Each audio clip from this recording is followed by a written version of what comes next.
Hello and welcome to The Sound of HR. I'm Laurie Langella, president for SHRM-Long Island, and I am here today with Keira and Sofia, and we're going to do something a little bit different. Today we're going to be talking about the transition from student to professional, and instead of guessing what works best, we're going to come right to the source and find out from two recent graduates.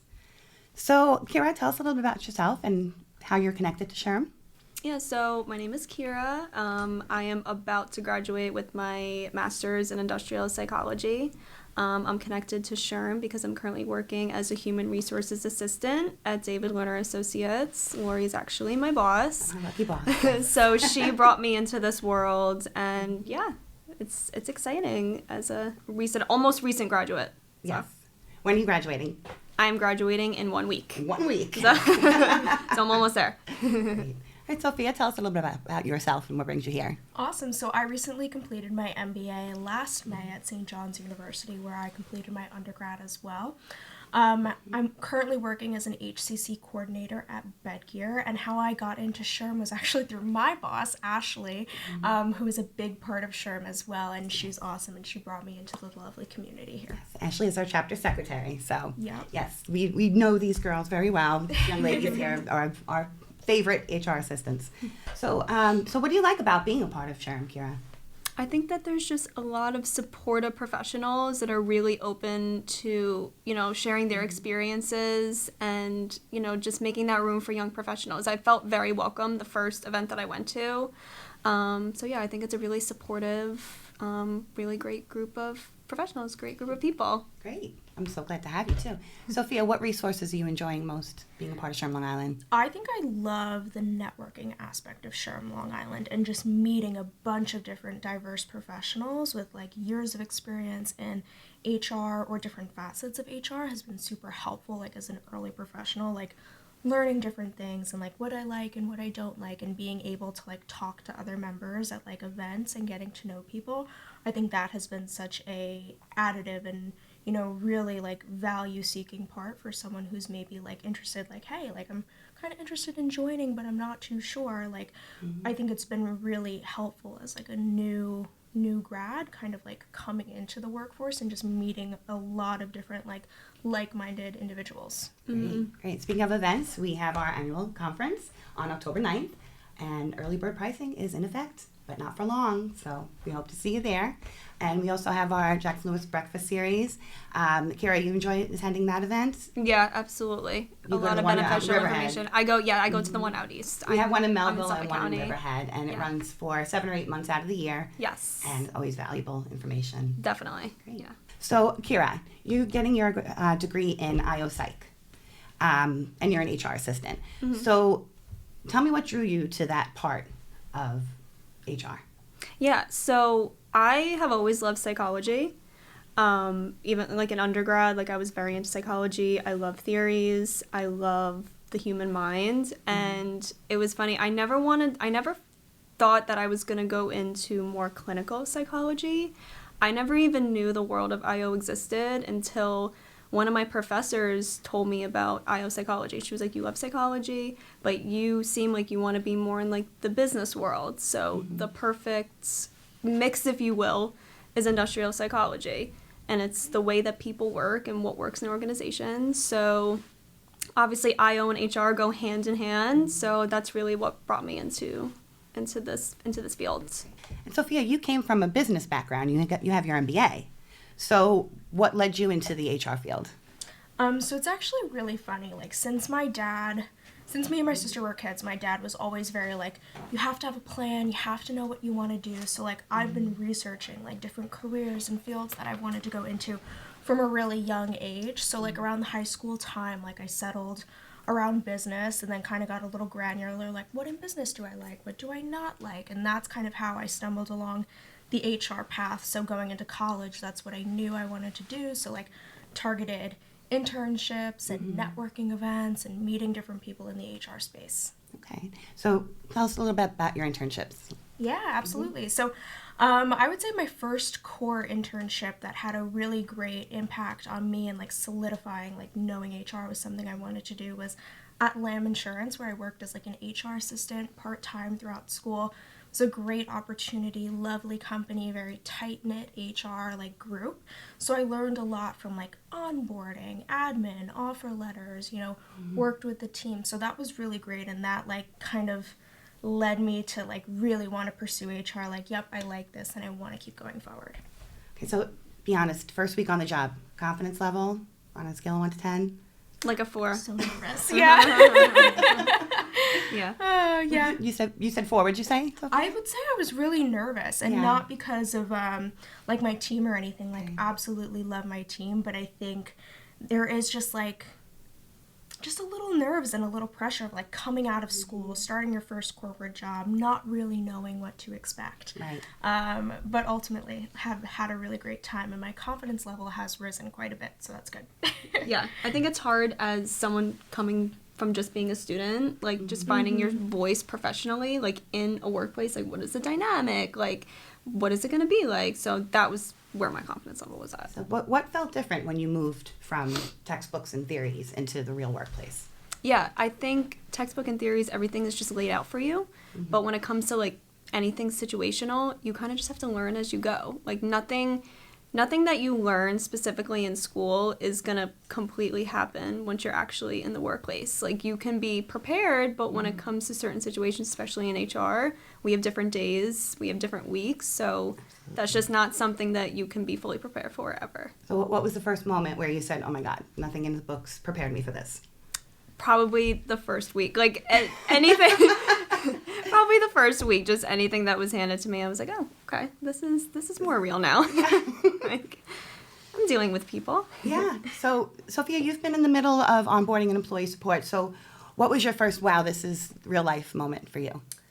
That's a really good question. I would say having like a strong like hand in stuff and like onboarding and recruitment. I think seeing like truly like the first recruitment cycle from start to finish, like hiring someone, that was super impactful. Like I'm thinking now, and I'm thinking back to like last July when we had one of our sales ops assistants starts. Her name is Keira. She's fabulous. She came from the post office. She was working in the post office for about 5 years, wanted to transition back into the business environment. So seeing her process from being on the phone screening to seeing all the interviews she went through and everything like that, coming into the office, meeting with the team, meeting with Eugene, our CEO, and then to actually onboarding her first day was super special. And I was like, oh my God, this is real. And like we just, took someone who's in a totally different field and on a different path, brought them in, and now she's been with us for coming up on a year, and she's just been like a fabulous addition to the team. So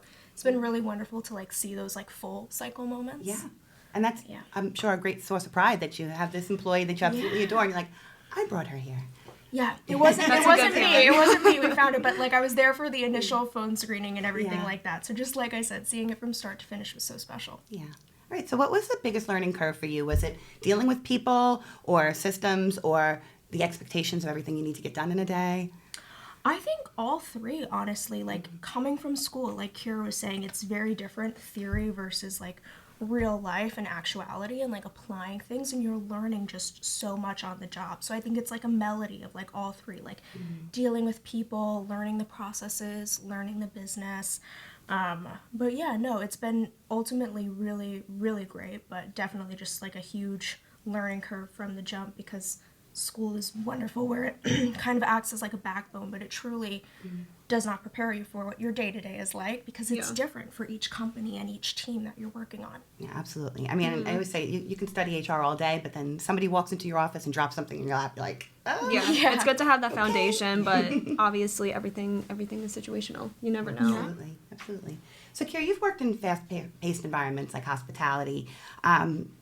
What kind of support actually helped you to transition to the office environment?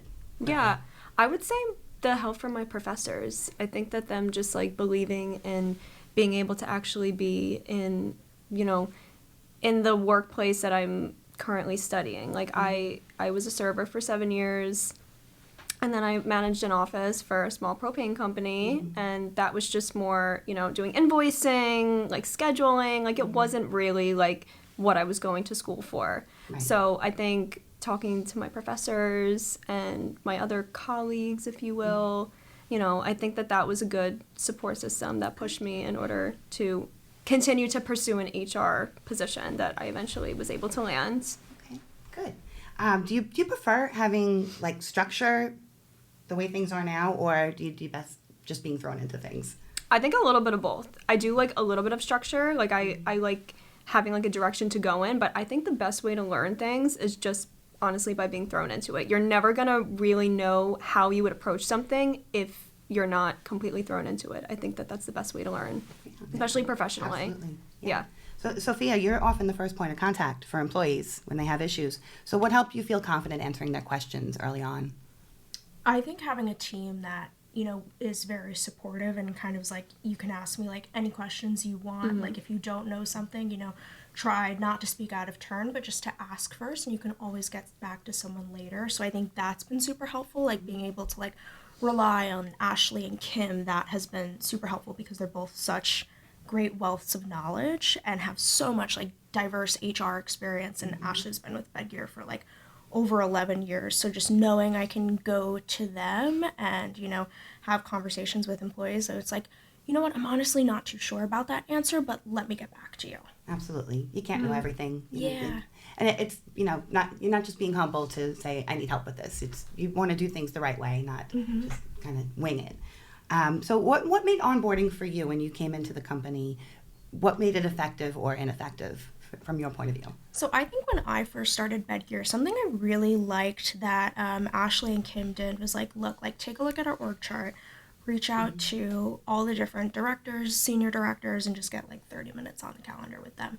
And like that, I was able to like learn different directors and leadership within the company, what they do, but more importantly, like who they are as a person and the people that I'm actually like working with, and, you know, teams that they're overseeing and such. So I think that was really helpful coming in.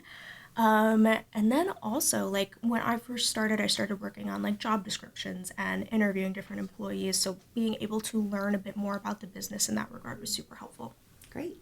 So what was something that maybe Kim or Ashley did that made you feel like, okay, I've got this. I'm doing okay? I think in the very beginning, I was so nervous. And Ashley, you know, she said to me in one of our one-on-ones, she was like, look, like, ask for forgiveness, not permission. And then I was kind of like, okay, I don't need to be as nervous. Like, like everything is going to work out and be totally fine. And I have a really great supportive team. So that was something that really helped me out early on. Excellent. Good. Okay, so safe space. Tell me, how many times have you Googled something at work and hoped that nobody noticed? Oh my God, so many times. Quite a bit. More times than I'd like to admit. ChatGPT is a wonderful resource. She's great, yeah. Have you named your chat bot? Yeah, well, you're chatty. I usually just say chat. Hi, chat. I'm like, hey, please help. Like, how would I approach this? Like, yeah, exactly. Yeah, make it feel good, and it'll make you feel good too. Yeah, exactly. Keira, have you ever felt like unsure about how to speak up or ask for help, especially early on? I think that just comes with just being nervous. Like your first, you know, career landing job. Like for me, I obviously was working with you, so you made it very easy. Like you're so approachable, you're so knowledgeable, like you are a great mentor. So for me, it was easy to open up. I probably opened up more quickly than I would have in a different setting. So, but yeah, especially like the first couple of weeks, it's nerve-wracking. It's nerve-wracking to know, like, when do I ask this question? Is this a strange question to ask? Am I doing the right thing? So, yeah. I hope that I always make you feel welcome to ask questions. Oh, absolutely. Like I said before, you know, it's always better to ask those questions, to take the time than to just do something wrong just because you're trying to plow ahead exactly quickly. And you were like that right away, which was great. Absolutely. So what's something that you've had to build confidence for over time? I think that being able to state my own opinion as though I know exactly what I'm doing, instead of just constantly asking, like, am I doing the right thing? Am I going the right direction? Like, even with recruiting, like, I think we had our first campaign maybe like a month into when I first started, a month or two. And I feel like now I know exactly what to do. Like, I'm very comfortable with it. But that's something that took a little bit of time, like, building my confidence. Like, okay, like, these are the right steps. Like, am I making sure I'm asking the right questions? Like, you know, so I think just knowing when to do certain things, that's just something that I've had to build confidence in over time. Yeah, I think you're doing great with recruiting. Just a side note. Thank you. Your instincts have been awesome so far. I do love recruiting. I love it. Good. I'm glad you do, because she's doing such a great job of it. Yeah. Sophia, you've been balancing employee support with compliance. Have you ever felt pressure to know the answer? I think in the beginning it was a lot of self-pressure. Like I was like, I need to know everything all at once, where it's like, that's actually not feasible at all. So just being able, like I said, to ask questions and lean on teammates for support, especially with things that I don't have, knowledge or purview to, has been super helpful. Good. Very good. So let's talk about feedback from your leaders and your managers and the people that are mentoring you. What kind of feedback helps you grow the most, Keira, especially coming from the academic mindset into the professional world? Oh, I think just honestly, I don't know. I like tough love in a way. Not super nitpicky, but I like to be told, okay, you're not doing that correct. Let's make this a little better. So I think just being open, honest, not being nervous to tell me okay, you're really not doing well in this, but you're doing well with that. Maybe, having something good to say, and also something okay, maybe you need to work on this a little bit better. So just being open and honest. The sandwich feedback. The sandwich feedback, yes. Yeah. I'm very receptive to that. Good. Okay, good. And what makes it easier to hear for you, Sophia, in your day-to-day work? So I think for bedgear, we really focus on having a collaborative and feedback-oriented environment. So we're constantly receiving feedback, which is something that I've been really blessed to have, especially Ashley, as a direct manager, she's been super helpful. So I've received personal and professional feedback. And, sometimes I think people take feedback as criticism, where feedback is truly a gift for someone to be hey, you do this, or you said this one thing. I think next time if you tailor it this way, or if you approach a situation this way, it could yield different results, have been super helpful. So I think just being receptive to feedback and not taking things, of course feedback is personal, but not taking it to a level where it dismantles your ego a little bit, and just hey, she's giving this to me as a gift to make myself better professionally and personally. So coming at it with a fresh perspective and receptive mindset is really important. That's a really healthy attitude to have, honestly. That's going to get you really far. Absolutely. So, I think as leaders, sometimes we assume that no news is good news, but that's not always true. Should we just, seek that feedback from you on a regular basis, or, just wait until something happens? Or how do you guys feel about that? Yeah, I think that it honestly depends on the relationship that you have with who is working for you. I think, I do kind of agree with no news is good news. I think if something were bothering the person that's working for you, they would feel comfortable to communicate that. So I don't think that leaders need to necessarily seek that out, seek those questions as to whether or not they're doing right by them. But I guess it just depends on the relationship that they have. Okay, great. All right, so if you could give leaders one piece of advice when working with early career professionals, what would it be, Sophia? This sounds kind of silly, but I think having a little bit of just having patience and having a perspective hey, these, I don't want to say kids, but early professionals are coming in really green with no full-time corporate working experience, thinking what are some tidbits of knowledge or advice that I could give them first starting out, because school is so different from corporate. So I think just having patience and ultimately over communicating rather than under communicating, I find super helpful, especially coming from a school environment where all of your assignments or everything is laid out, do X, Y, Z, and do it like this, and this is how it needs to be done, versus where in corporate it's a little more liberal and a little bit more free and less regimented. So I would definitely say just patience and coming in from a perspective hey, if I was in their shoes, what's one thing that would be helpful for them to know?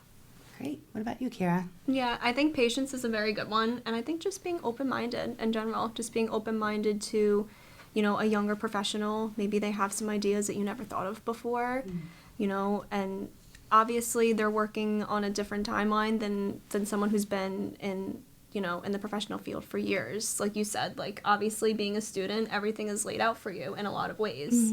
And coming into corporate, yes, there's certain things that are laid out, but you also kind of have to navigate that on your own. Like, how do you work best? So I think being open-minded to young professionals and having a lot of patience. Great. Thank you both. You know, this really highlights that the transition into the workplace is not just about capability, it's also about how you are supported by the people around you. So, 100%. thank you both so much for your time today. We really Yes. appreciate coming Thank in. you. And thank you for joining us again today on The Sound of HR. SHRM-Long Island would like to thank our annual sponsors, Jackson Lewis, Sentinel Benefits, and Hub International. And we hope to see you again soon. Thank you.